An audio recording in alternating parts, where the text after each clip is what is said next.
नमस्कार, मैं हूं आपके साथ Pooja Kaviya Goma. Courts this week में आप सभी का स्वागत है। इस बुलेटिन में अगले आधे घंटे हम आपको इस हफ्ते कोर्ट की बड़ी खबरों से रूबरू करवाएंगे। तमाम कोर्ट की कार्यवाही और सुप्रीम कोर्ट से लेकर हाई कोर्ट और लोअर कोर्ट तक के फैसलों को आपके सामने रखेंगे। तो आइए शुरू करते हैं कोर्ट्स दिस वीक का सफर।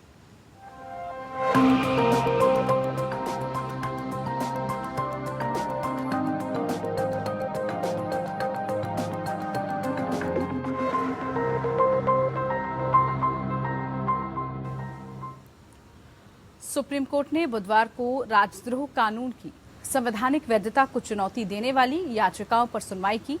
कोर्ट ने इस मामले में ऐतिहासिक फैसला सुनाते हुए देशद्रोह कानून पर रोक लगा दी।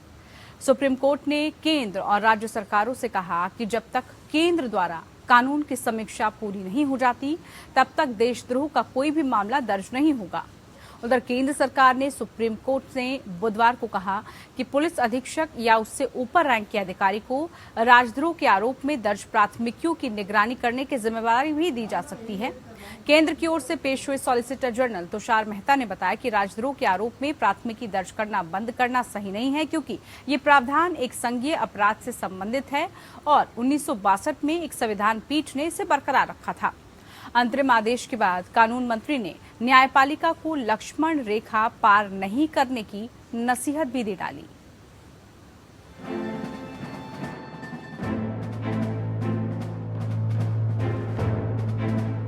देश में अंग्रेजों के जमाने से चले आ रहे देशद्रोह कानून को लेकर सुप्रीम कोर्ट ने बेहद सख्त फैसला दिया है। सुप्रीम कोर्ट ने राजद्रोह कानून पर फिलहाल रोक लगा दी है। शीर्ष अदालत ने केंद्र और राज्य सरकारों को कहा है कि जब तक आईपीसी की धारा 124A की पुनर्विचार प्रक्रिया पूरी नहीं हो जाती, राजद्रोह के नए केस दर्ज न हो। कोर्ट में पहले से दर्ज मामलों में भी कार्रवाई पर रोक लगा दी है। कोर्ट ने साथ ही कहा कि इस दौरान केंद्र सरकार राज्य और केंद्र शासित प्रदेशों को दिशा निर्देश दे सकती है। वहीं इस धारा में जेल में बंद आरोपी भी जमानत के लिए अपील कर सकते हैं। CJI NV Ramana, justice Suryakant Tripathi और जस्टिस हेमा कोहली की बेंच ने ये भी आदेश दिया है कि इसके बाद भी यदि कोई नया केस दर्ज किया जाता है तो पीड़ित पक्ष कोर्ट का दरवाजा खटखटा सकता है। निचली अदालतों से भी अपील है वो पारित आदेश को ध्यान में रखते हुए मांगी गई राहत की जांच करें। गौरतलब है कि कपिल सिब्बल ने कोर्ट में जानकारी दी है कि देशद्रोह कानून के तहत देश भर की जेलों में 13,000 लोग आज तक बंद हैं। केंद्र ने कहा कि जहां तक लंबित मामलों का सवाल है, संबंधित अदालतों को आरोपियों की जमानत पर शीघ्रता से विचार करने का निर्देश दिया जा सकता है। अब इस मामले की अगली सुनवाई जुलाई के तीसरे हफ्ते में होगी। इससे पहले केंद्र सरकार ने 152 साल पुराने राजद्रोह कानून पर सुप्रीम कोर्ट में जवाब दायर किया था।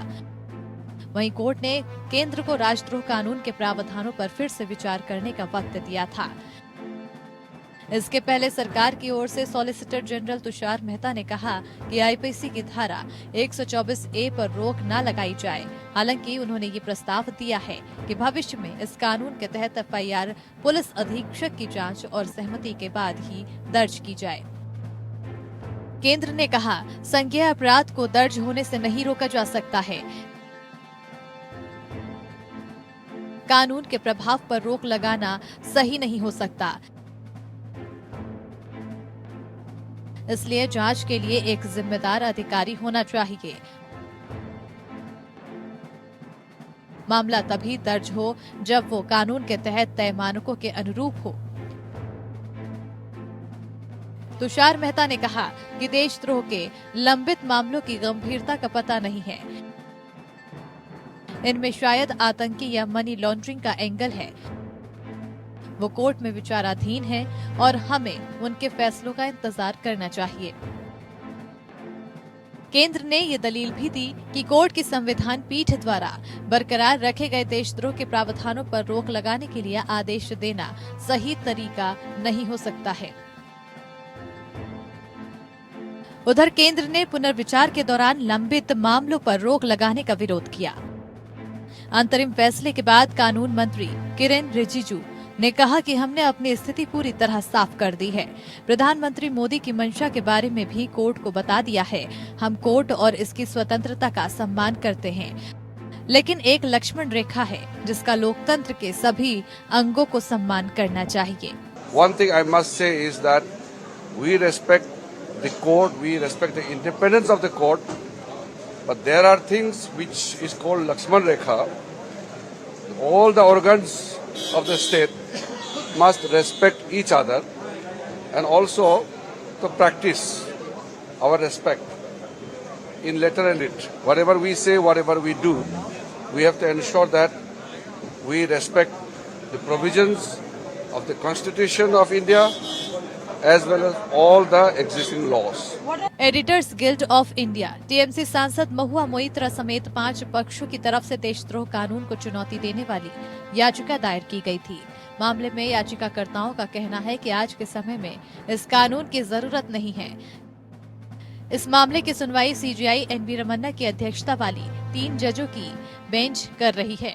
इस बेंच में जस्टिस सूर्यकांत त्रिपाठी और जस्टिस हिमा कोहली भी शामिल हैं। दरअसल देशद्रोह के मामलों में धारा 124A से जुड़ी 10 से ज्यादा याचिकाओं को सुप्रीम कोर्ट में चुनौती दी गई है। Bureau report APN. Marital rape यानी वैवाहिक बलात्कार को अपराध घोषित करने पर दिल्ली हाई कोर्ट की 2 जजों ने अलग अलग राय दी है। एक जज ने पति की तरफ से पत्नी के साथ जबरन संबंध बनाने को अपराध माना है, जबकि दूसरे जज ने कहा कि कानून में इसे बलात्कार के दायरे से बाहर माना गया है, इसे बदलने की जरूरत नहीं है। अब बड़ी बेंच मामले को सुनेगा।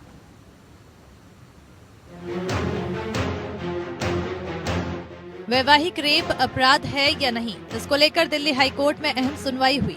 हाईकोर्ट के 2 जज वैवाहिक रेप मामले पर एकमत नहीं थे। इसकी वजह से अब इस मामले को 3 जजों की बेंच को सौंप दिया गया है। इसके साथ ही वैवाहिक रेप का मामला अब सुप्रीम कोर्ट में भी जाएगा।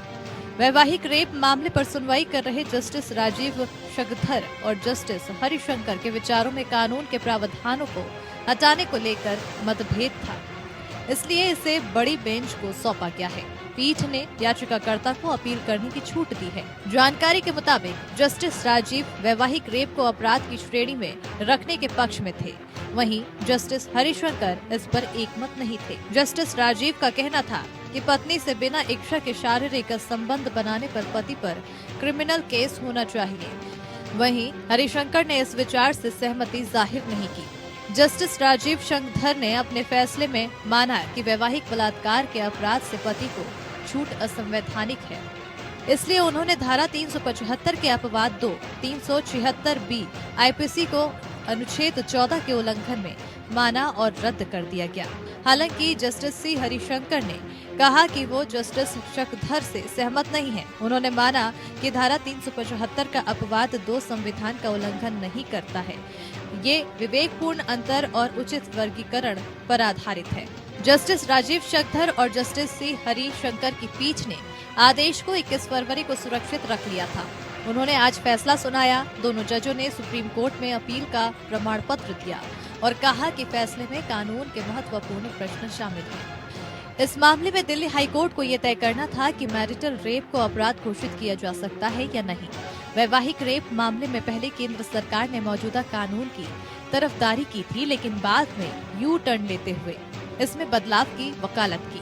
हाईकोर्ट ने 21 फरवरी को सभी पक्षों की दलीलें सुनने के बाद फैसला सुरक्षित रख लिया था। केंद्र सरकार ने 2017 के हलफनामे में वैवाहिक बलात्कार के अपराधीकरण की मांग वाली याचिका का विरोध किया था, जबकि सरकार ने 12 जनवरी 2022 को दाखिल अपने नए हलफनामे में कहा कि उन्होंने विभिन्न हितधारकों से सुझाव मांगे हैं, क्योंकि सरकार आपराधिक कानूनों में व्यापक संशोधन करने की प्रक्रिया में है। दरअसल दिल्ली हाईकोर्ट में 2015 में गैर लाभकारी RIT फाउंडेशन, अखिल भारतीय लोकतांत्रिक महिला संघ और 2 व्यक्तियों द्वारा दायर जनहित याचिकाओं पर सुनवाई कर रहा था, जिन्होंने भारतीय बलात्कार कानून में अपवाद को इस आधार पर समाप्त करने की मांग की थी कि ये विवाहित महिलाओं के साथ भेदभाव करता है, उनके पतियों द्वारा यौन उत्पीड़न किया गया। Bureau report, APN. Madhya Pradesh में पंचायत और नगर निगम चुनावों को लेकर सुप्रीम कोर्ट ने बड़ा फैसला सुनाया। प्रदेश में बिना ओबीसी आरक्षण के चुनाव होंगे। कोर्ट ने 15 दिन में पंचायत एवं नगरपालिका नगर निगम चुनाव की अधिसूचना जारी करने का निर्देश दिया। सामान्य सीटों पर राजनीतिक दल ओबीसी उम्मीदवार को नामित कर सकते हैं। वहीं राज्य सरकार ने कहा कि सुप्रीम कोर्ट में पुनर्विचार याचिका दायर की जाएगी।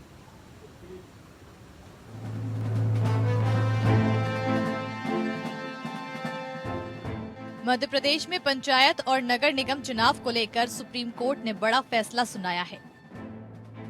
प्रदेश में बिना ओबीसी आरक्षण के चुनाव होंगे। कोर्ट ने राज्य सरकार की मांग को दरकिनार करते हुए 15 दिन में पंचायत, नगर पालिका और नगर निगम चुनावों की अधिसूचना जारी करने के निर्देश दिए हैं। इस मामले में मुख्यमंत्री शिवराज सिंह चौहान ने कहा कि सरकार कोर्ट के फैसले का अध्ययन कर रही है। इस संबंध में सुप्रीम कोर्ट में पुनर्विचार याचिका दायर की जाएगी। सुप्रीम कोर्ट ने अपने फैसले में प्रदेश में 3 साल से पंचायत और नगर निगम चुनाव नहीं होने पर नाराजगी जाहिर की। सुप्रीम कोर्ट ने कहा कि 5 साल में चुनाव करवाना सरकार की संवैधानिक जिम्मेदारी है। 15 दिन में अधिसूचना जारी करें। ओबीसी आरक्षण के लिए तय शर्तों को पूरा किए बिना आरक्षण नहीं मिल सकता। सरकार की ओर से ट्रिपल टेस्ट रिपोर्ट पेश की गई थी। उसमें दावा किया गया था कि मध्य प्रदेश में 48% आबादी अन्य पिछड़ा वर्ग की है। इस आधार पर इस वर्ग को कम से कम 35% आरक्षण मिलना चाहिए। सुप्रीम कोर्ट ने रिपोर्ट को अधूरा माना। कोर्ट ने कहा कि बिना ट्रिपल टेस्ट रिपोर्ट के आरक्षण लागू नहीं कर सकते। जस्टिस एएम खानविलकर की अध्यक्षता वाली पीठ ने फैसला सुनाया कि 5 साल का कार्यकाल समाप्त होने पर सभी निकायों के लिए नए सदस्यों का चुनाव किया जाना चाहिए और ये कि पदधारी अपने कार्यकाल से 6 महीने से अधिक समय तक जारी नहीं रह सकते हैं। पीठ ने ये भी कहा कि ओबीसी के पक्ष में होने का दावा करने वाले राजनीतिक दल सामान्य श्रेणी की सीटों पर ओबीसी उम्मीदवारों को नामित करने पर विचार कर सकते हैं।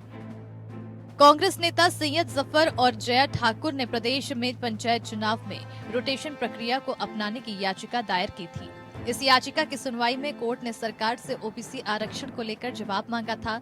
सरकार ने दिसंबर 2021 में रिपोर्ट तैयार करने का समय मांगा था। समय सीमा समाप्त होने पर कोर्ट ने सरकार को 5 मई को फटकार लगाई। अगले ही दिन रिपोर्ट पेश करने को कहा था। सरकार ने 600 पेज की रिपोर्ट कोर्ट में 6 मई को पेश की थी। इसके बाद सुप्रीम कोर्ट ने अपना फैसला सुरक्षित रख लिया था। प्रदेश में आरक्षण के नियम बनने के बाद 1993 से अब तक 5 चुनाव हुए हैं। इसमें अन्य पिछड़ा वर्ग को 27%, अनुसूचित जनजाति को 20 और अनुसूचित जाति को 16% आरक्षण मिल रहा था। अब सुप्रीम कोर्ट के आदेश के बाद अनुसूचित जनजाति को 20% और अनुसूचित जाति को 16% आरक्षण मिलेगा, लेकिन ओबीसी को कोई आरक्षण नहीं मिलेगा। Bureau report, APN. बात अब वाराणसी की, जहां पर ज्ञानव्यापी मस्जिद को लेकर कोर्ट ने अहम फैसला सुनाया। कोर्ट ने सर्वे के लिए नियुक्त किए गए एडवोकेट कमिश्नर अजय कुमार मिश्रा को हटाए जाने से इनकार कर दिया। अदालत ने 2 वकीलों को सर्वे टीम में नियुक्त किया। साथ ही कोर्ट ने ज्ञानव्यापी मस्जिद के तहखाने का सर्वे 17 मई से पहले कराने का आदेश भी दिया है। कोर्ट ने कहा कि डीजीपी और चीफ सेक्रेटरी सर्वे की मॉनिटरिंग करेंगे। सर्वे पूरा कराने की व्यक्तिगत जिम्मेदारी डीएम, पुलिस कमिश्नर की होगी। अंजुमन इंतजामिया मसाजिद कमेटी की तरफ से एडवोकेट कमिश्नर अजय कुमार मिश्रा को हटाए जाने की मांग को लेकर याचिका दायर की गई थी। इस पर 3 दिन तक बहस चलने के बाद वाराणसी के सिविल जज सीनियर डिवीजन रवि कुमार दिवाकर ने 11 मई को फैसला सुरक्षित रख लिया था।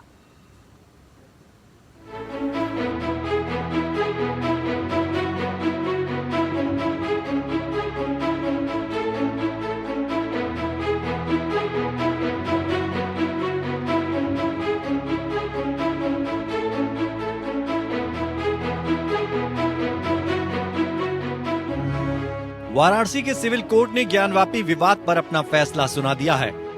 अदालत ने नियुक्त आयुक्त को ज्ञानवापी मस्जिद के अंदर हिंदू देवताओं के कथित अस्तित्व के संबंध में निरीक्षण, वीडियोग्राफी और साक्ष्य एकत्र करने की अनुमति दी है।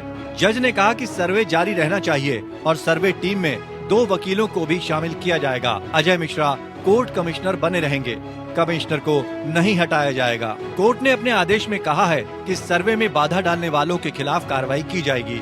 ज्ञानवापी में सभी जगहों का सर्वे किया जाएगा। सुबह 8 बजे से लेकर 12 बजे तक चप्पे चप्पे का सर्वे किया जाएगा। इस दौरान कमिश्नर अजय मिश्रा के साथ सहायक कमिश्नर विशाल और अजय प्रताप मौजूद रहेंगे।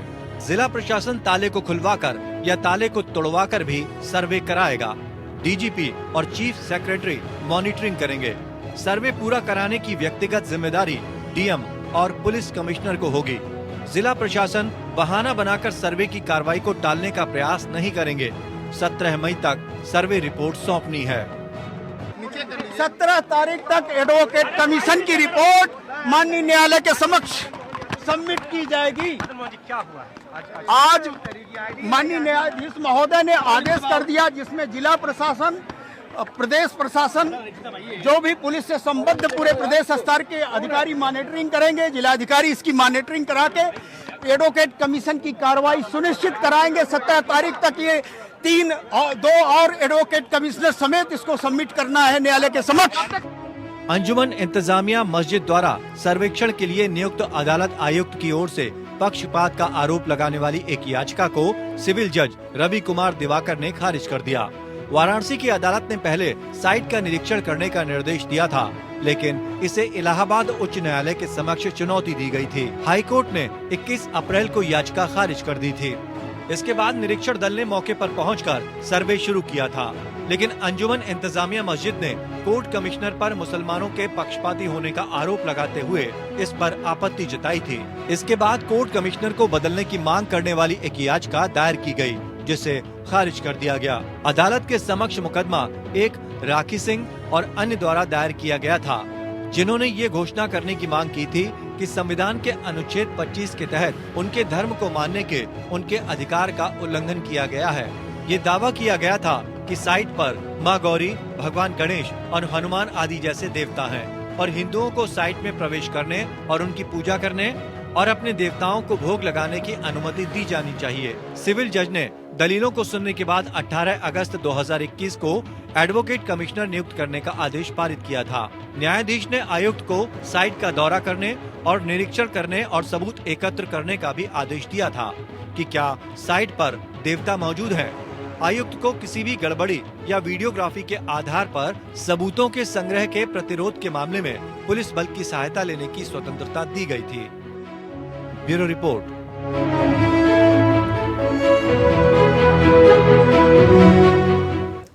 ताजमहल के तहखाने में बने 20 कमरों को खोलने की याचिका पर इलाहाबाद हाईकोर्ट की लखनऊ बेंच ने गुरुवार को सुनवाई करते हुए जमकर फटकार लगाई। कोर्ट ने याचिकाकर्ता को खिंचाई करते हुए कहा, पहले यूनिवर्सिटी जाएं, पीएचडी करें, तब कोर्ट आएं।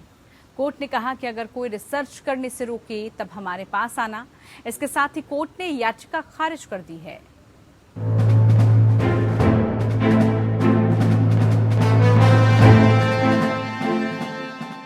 ताजमहल के 22 कमरों को खोले जाने की याचिका पर इलाहाबाद हाईकोर्ट की लखनऊ बेंच में सुनवाई हुई। कोर्ट ने ताजमहल में सर्वे की मांग की याचिका खारिज कर दी है।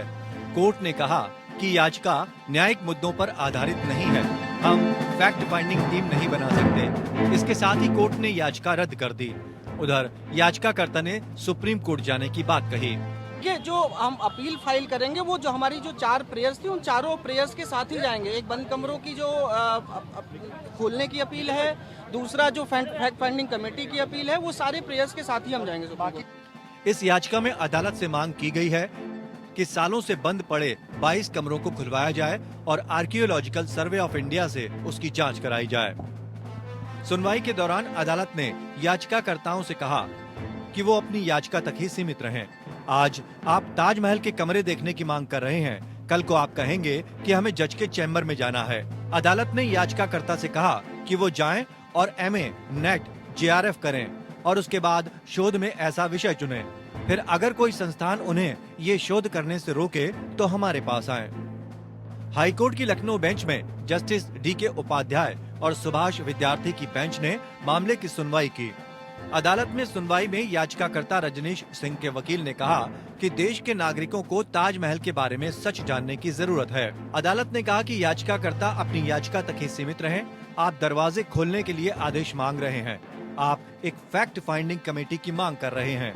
इसके जवाब में यूपी सरकार के वकील ने कहा कि इस मामले में आगरा में पहले से ही मुकदमा दर्ज है और याचिकाकर्ता का इस पर कोई अधिकार क्षेत्र नहीं है। वहीं याचिकाकर्ता ने कहा कि मैं इस तथ्य पर बात ही नहीं कर रहा कि वो जमीन भगवान शिव से जुड़ी है या अल्लाह से। मेरा मुख्य मुद्दा वो बंद कमरे हैं और हम सभी को जानना चाहिए कि आखिर उन कमरों के पीछे क्या है। इसके बाद 2 न्यायाधीशों की बेंच ने याचिकाकर्ता से कहा कि जाइए एमए करिए और उसके बाद ऐसा विषय चुनिए। अगर कोई संस्थान आपको रोकता है तो हमारे पास आइए। अदालत ने पूछा कि आप किससे सूचना मांग रहे हैं। इसके जवाब में याचिकाकर्ता ने कहा कि प्रशासन से। इस पर कोर्ट ने कहा अगर वो कह चुके हैं कि सुरक्षा कारणों से कमरे बंद हैं तो वही सूचना है। अगर आप संतुष्ट नहीं हैं तो इसको चुनौती दीजिए। आप एमए करिए और फिर नेट जीआरएफ करिए और अगर कोई यूनिवर्सिटी आपको इस विषय पर शोध करने से रोके तो हमारे पास आइए। अदालत ने कहा कि क्या आप मानते हैं कि ताजमहल शाहजहां ने नहीं बनवाया? क्या हम यहाँ कोई फैसला सुनाने आए हैं कि इसे किसने बनवाया या ताजमहल की उम्र क्या है? आप हमें उन ऐतिहासिक तथ्यों को बताएं जिन्हें आप मानते हैं। अदालत ने कहा कि याचिकाकर्ता अपनी याचिका तक ही सीमित रहे। आप दरवाजे खोलने के लिए आदेश मांग रहे हैं। आप एक फैक्ट फाइंडिंग कमेटी की मांग कर रहे हैं। Bureau report. मथुरा श्री कृष्ण जन्मभूमि विवाद मामले में इलाहाबाद हाईकोर्ट में सुनवाई हुई। इस दौरान हाईकोर्ट ने मथुरा की अदालत को मूलवाद से जुड़े सभी प्रार्थना पत्रों को जल्द से जल्द निपटाने का निर्देश दिया। हाईकोर्ट की ओर से अधिकतम 4 महीने में सभी अर्जियों का निपटारा करने का निर्देश दिया गया। सुन्नी वक्फ बोर्ड और अन्य पक्षकारों की सुनवाई में शामिल न होने पर एक पक्षीय आदेश जारी करने का निर्देश दिया गया। भगवान श्री कृष्ण विराजमान के बाद मित्र मनीष यादव की अर्जी पर सुनवाई करते हुए इलाहाबाद हाईकोर्ट ने ये फैसला सुनाया। जस्टिस सलिल कुमार राय की सिंगल बेंच में ये सुनवाई हुई। मथुरा की अदालत में जन्मभूमि विवाद से जुड़े सभी मुकदमों की सुनवाई जल्द से जल्द पूरी करने और उनका निस्तारण किए जाने की मांग को लेकर अर्जी दाखिल की गई थी।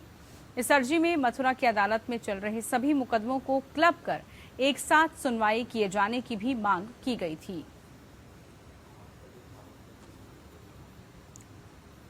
चलिए इसी के साथ कोर्ट्स दिस वीक में इतना ही। नमस्कार।